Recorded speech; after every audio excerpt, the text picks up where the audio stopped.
ओडिशा में स्थित जगन्नाथ मंदिर हिंदू धर्म में बहुत पवित्र माना जाता है और चारों धाम में से एक है। मंदिर में पूजा और अनुष्ठान हिंदू धर्म के अनुसार होता है। वैसे तो इस मंदिर से कई रहस्य जुड़ी हुई है, लेकिन सबसे बड़ी रहस्य ये है कि इसकी शिखर पर स्थित झंडा हमेशा हवा की विपरीत दिशा में लहराती है। वैसे मान्यता है कि मंदिर में दिन के समय हवा समुद्र से जमीन की ओर से चलती है, जबकि शाम के समय हवा जमीन से समुद्र की ओर चलती है। पुरी में स्थित जगन्नाथ मंदिर के ऊपर से ना ही कोई हवाई जहाज उड़ता है और ना ही कोई पक्षी मंदिर के शिखर पर बैठता है। ऐसा भारत के किसी भी मंदिर में नहीं देखा गया है। यहाँ तक कि जगन्नाथपुरी के भव्य मंदिर की परछाई आज तक किसी ने भी नहीं देखा है। अब ऐसा क्यों है, आज तक किसी को भी नहीं पता चल पाया है। माना जाता है कि भगवान जगन्नाथ का प्रसाद दुनिया के सभी मंदिरों के प्रसाद से भिन्न और चमत्कारी है। इस मंदिर के प्रसाद को अनोखे तरीके से बनाया जाता है।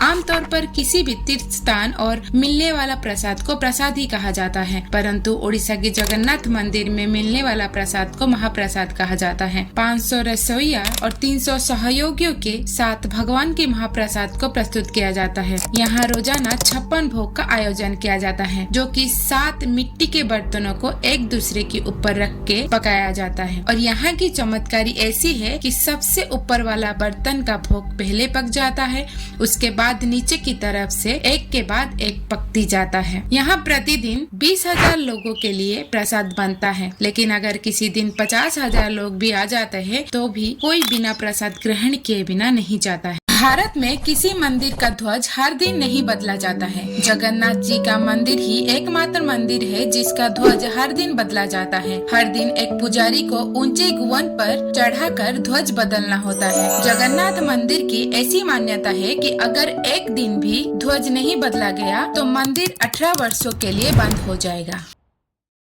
पुराणों के अनुसार एक दिन देवी सुभद्रा ने अपनी भाई जगन्नाथ और बलराम से नगर दर्शन की इच्छा प्रकाश की, जिसके बाद जगन्नाथ जी और बलभद्र अपनी बहन सुभद्रा के साथ साथ रथ पर बैठकर नगर घूमने गए। उसके बाद वो मासी माँ के घर गुंडीचा भी गए और 7 दिन तक वहाँ रुके। तभी से रथ यात्रा निकलने की परंपरा चली आ रही।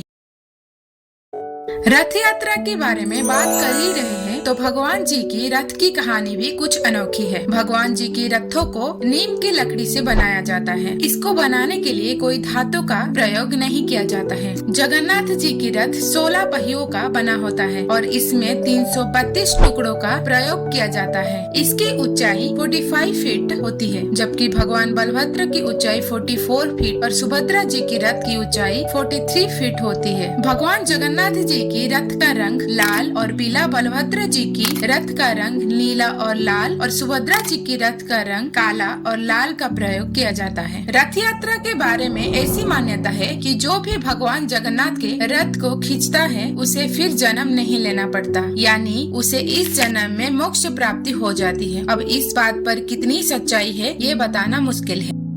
हर साल रथ यात्रा में भगवान जगन्नाथ, बलभद्र और सुभद्रा की मूर्तियों को रथों पर रखकर नगर परिक्रमा कराया जाता है। उस दिन लाखों की संख्या में भक्तों की भीड़ जमती रहती है। ना कोई जाति, ना कोई प्रजाति, ना कोई उच्च या नीच, हर कोई भगवान के स्थान में एक समान है। वैसे तो आज के समय में रथ यात्रा को हर कोने में मनाया जाता है।